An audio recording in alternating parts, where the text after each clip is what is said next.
challenge. Actually, this is actually going to be a very short talk as well. We study the effects of social network size and the topology and the evolutionary decision making. I'm going to explain what this means. Here, this paper is available in arXiv. If you're familiar with the arXiv, you notice this is actually posted in 2013. So it's a 2-year-old paper. And maybe I can mention some backstory. We submit the paper to some journal, which we don't want to name. We got the peer review after about 1 year, and we did major revisions, and then we submitted, and then something went wrong in the journal. We didn't hear back from them. So the paper became just stuck in limbo. So we finally withdrew it, and then we are trying to find how to make that citable. So that's why we submit the abstract to this conference. So that's why the study is kind of old, but still, I hope that this gives you some new perspective. So this is actually part of our AS-funded project. Maybe I can just show you the project website to give you some big overview. Let's see. Basically, I'm trying to find a way to kill one answer here. Let's see. Because I know the students want to have everyone here. So this project, the evolutionary perspective in collective decision making, this was founded at the end of a couple of years ago. So what we are trying to do is to understand the people's decision-making process, and also the ideation, like brainstorming, the creating some new solutions about the problem, by understanding those processes as evolutionary ideas. And of course, the human beings, the human individual played a major role in shaping the evolution. But here, the key players are now switched to the ideas themselves. So we consider the ideas, solutions, or potential solutions as the living creatures, and try to understand how their evolutionary outcome is going to be influenced by the environmental structure created by us. So that's the main idea. And here, this concept is kind of similar to the first speaker's topic, like the cultural evolution, the human civilization.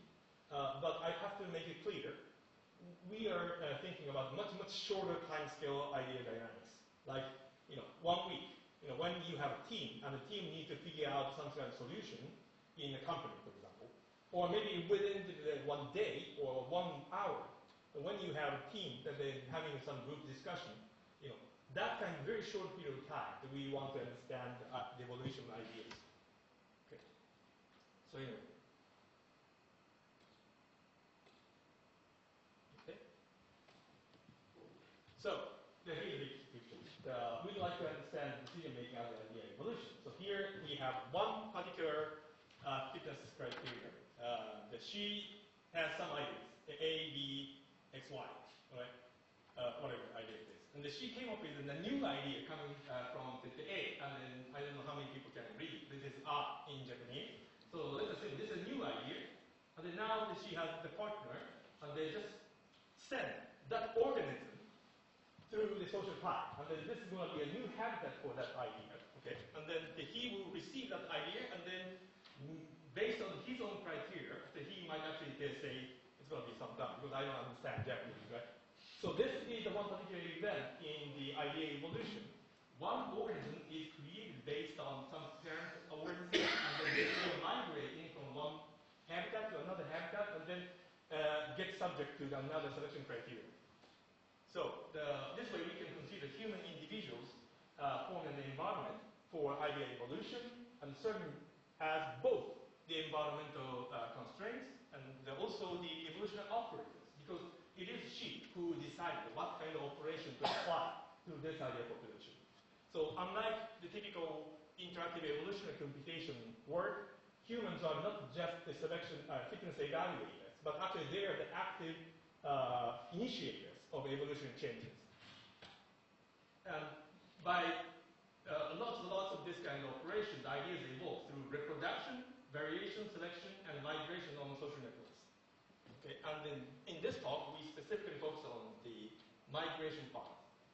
Because we work as a team in a particular social structure, social network structure, and it might actually affect on the outcome of evolution. This is kind of related to the more technical evolutionary computation literature that uses island models. And the conclusions are kind of similar. So here, I just want to quickly map the evolutionary concepts and the decision-making concepts. we can say the genetic possibility space in biology could be understood as a problem space in human decision making. And similarly, a genome can be an idea. And the locus on the genome could be the one aspect of the one particular problem.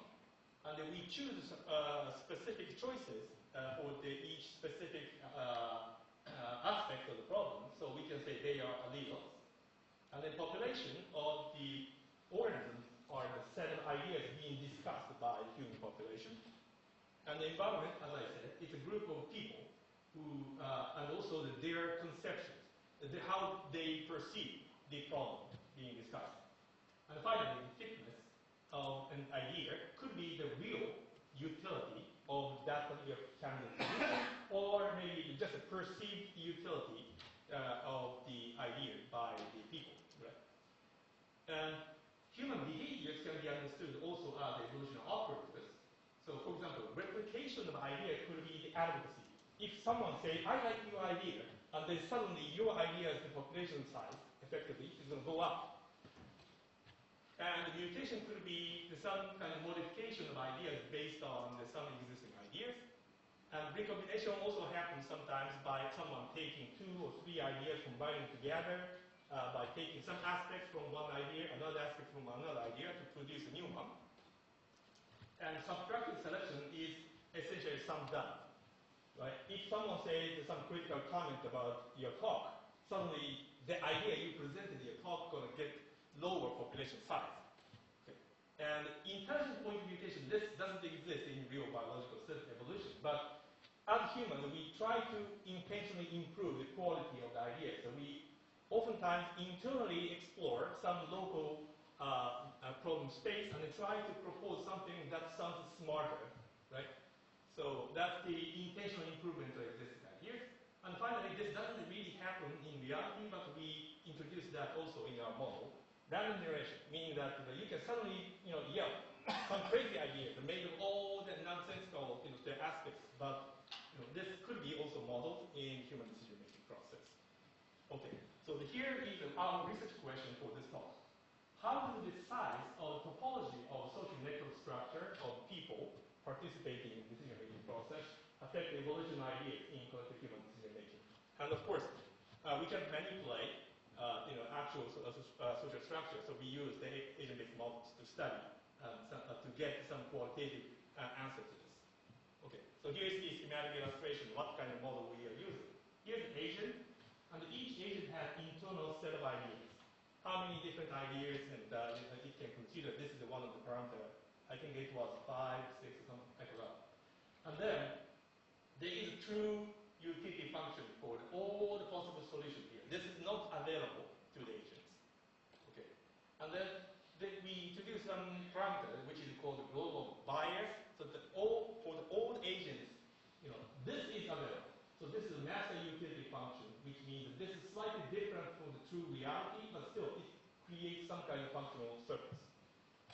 And then for each individual agent, it has its own understanding about reality.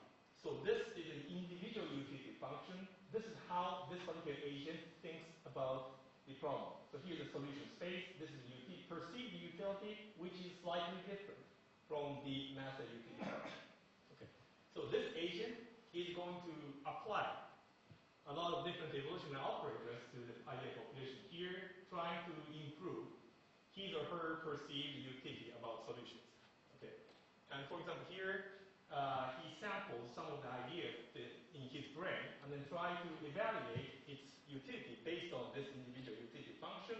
This is here, and then based on his behavior, he might be a very creative person or maybe very critical person. So depending on behavior attitude, he might actually choose a different evolutionary operators. But anyway, he chose some of the operations and then he discovered this solution has higher utility. And then he brings that idea, new idea, back to his candidate solution. Is that clear? So this is the kind of evolutionary translation of how we are creating a bunch of ideas. Can I just check what's the global bias doing? Yeah, global bias is just perturbing the true utility function by applying some noises. Yeah. I mean, what's it intended to represent? Because I understand the individual noise by personal. Yeah.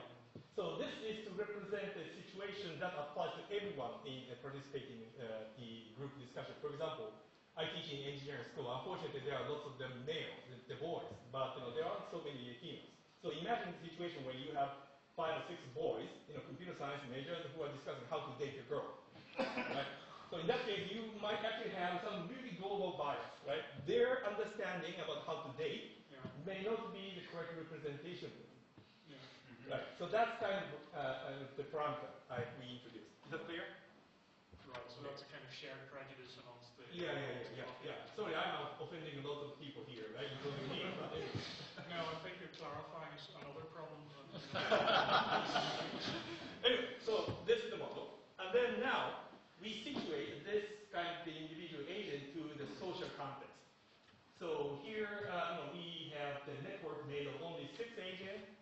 But this still is the reasonable representation of group discussion, for example. And then by having this kind of agent, each agent has a different individual utility function. They are close to the master utility function, but slightly different and in different ways. So there will be some conflict between agents based on how to evaluate the certain ideas.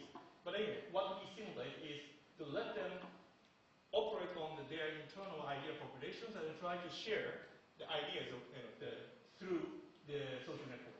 So, for example, in this case, this agent proposes this idea to be a good solution. It will be transmitted and put into the population of others. So that's the main role of the social network, right? So we carried out a bunch of simulations by using. Oh, by the way, this is the ideal representation. It's a very simple model. We create a schematic representation. It's just a binary string. You can generalize more, but here we use some certain number of bits. And then here you assign only 0 to 1s. And then by setting up this kind of n to the power of m, the problem space, you can create this kind of utility functions. Right. So technical details can be found in the paper here. In this case, I think the 10 bits means that there are 1,024 different ideas. And then here, black dots represent the true, master utility function. And then the gray dots are the individual utility function. That is kind of similar to the master utility function, but it's not exactly the same, which creates the potential social conflict between agents. Okay, so we carried out a bunch of simulations. There are 2 sets of the experiments that we did. Actually, there are more, but we didn't put it into the abstract. First one is to simply use the very small group discussion type of settings, only by 5 agents, and then modify the behaviors of each agent. How we change the behaviors of agents? We had set up a control parameter to sweep the behavioral spectrum from fully critical to fully creative, meaning that critical agents always say thumbs up, that's it. So they never create any new ideas. The completely creative agents always try to recombine ideas and try to propose the crazy ideas, the many other operations that essentially generates new ideas, but not trying to evaluate the value of existing ideas. So that's the first one. Okay. The second experiment is the main experiment, where we actually expanded the size of the team from initially the 5 agents up to the 640 agents. Still, this is very small, but it's a reasonable size as a model of the cooperation, organizational decision making. So, and then we kept the average degree to be 4. So that's the one, the control parameter, and the behavior is assumed to be well balanced between critical and creative. Another experimental parameter we changed is topology. For the same size of the networks and the average degree, we changed to 3 typical network topologies. One is edge-weighted random, and another is one sort of small world with 10% rewiring probability, and the last one is about partial state free. And then for each combination of parameters, we carry out 500 independent runs, and then measure what is the average performance of the decision making. And this is the full list of the parameters, but obviously we don't have enough time to cover that. How we measure the performance of each group decision making? We measure 2 quantities. One is essentially the remaining entropy, the inverse of the remaining entropy in the existing population of ideas. So that essentially tells you how convergent the discussion is after the certain period of time. So we call it the convergence in society. This is the society or the team's ability to come up with a reasonable agreement. The second one is the true utility of the most supported idea. So what is the actual utility of the decision they actually come up with? So here's the result of the first experiment. This parameter P is the behavior. 0 means completely creative. 1 means completely critical. And then the vertical axis is the level of convergence. Without a doubt, if you are very critical, you can easily come up with some full convergence because you are just doing some up or some down, right? So the typical example of this kind of decision making is the election. You are saying that either one party or the other in the United States, you get at least some kind of decision being made. Nothing to do with the actual quality of decisions. What's beta? Beta is the global bias, which I didn't mention. So this is the utility, how good the decision is.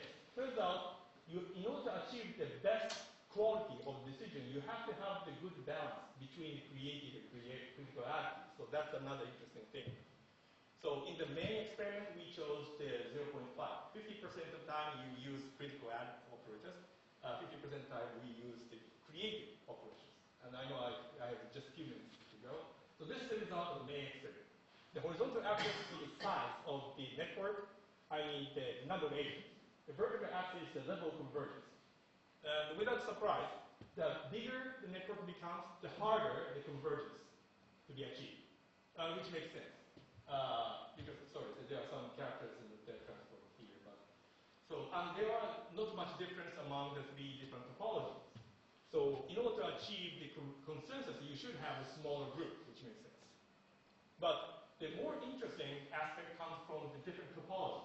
Again, the same horizontal axis. The vertical axis is now the utility of the most supported idea, meaning that the quality of the decision making.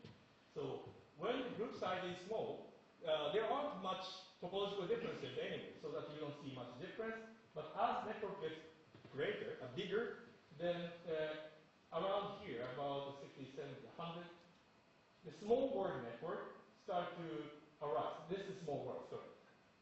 This is small word network, and then the others are 2, random, scale 3. So we clearly see some performance difference.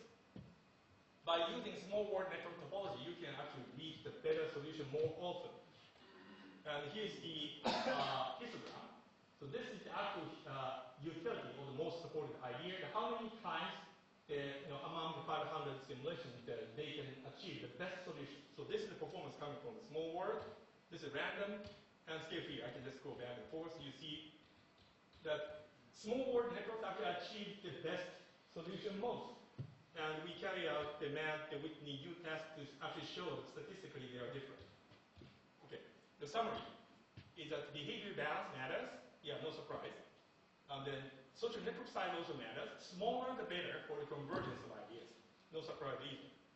And yes, network topology actually does matter. So here, by using small word networks, you can potentially be able to reach the best solution more often than other cases. So the question is why? How much time do I have? 1 minute, 2 minutes. Okay. So why? So this is actually the well-known fact for network scientists. But again, the spatial structure and the local clustering is the key component of this model. So by having the agent spatially clustered and spatially localized, they can actually work on the different kinds of search processes more or less in parallel. So that essentially increases the parallel search ability of the whole decision-making process. This definitely enhances the efficiency and increases the likelihood to find the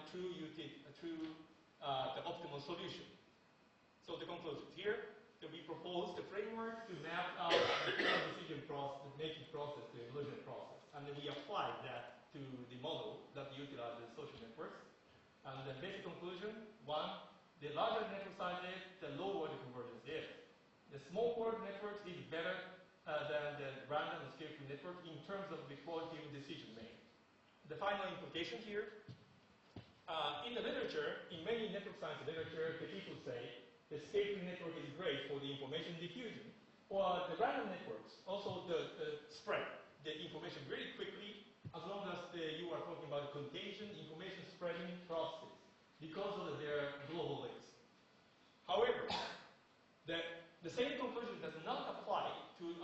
different kinds of the information, the processing in taking into sight. For example, if you need to explore solutions, and then the problem, the making decisions. So this requires more evolutionary exploration. In order to maintain the idea diversity, using these networks may not be a good idea. Correct? Interestingly enough, just a couple months ago, there is a paper published by the people at Harvard Business School. They actually carried out some simple experiment using 16 students, and they modified network topology, changing clustering. Their result actually partially agrees with what we predicted here. So there is some evidence coming up. So anyway, if you want to learn more about it, please take a look at this paper. So to be published somewhere. If you have any questions, let me know. And there's another paper which is related to this project, which is coming up in the next special issue of Algebra Life. Thank you very much.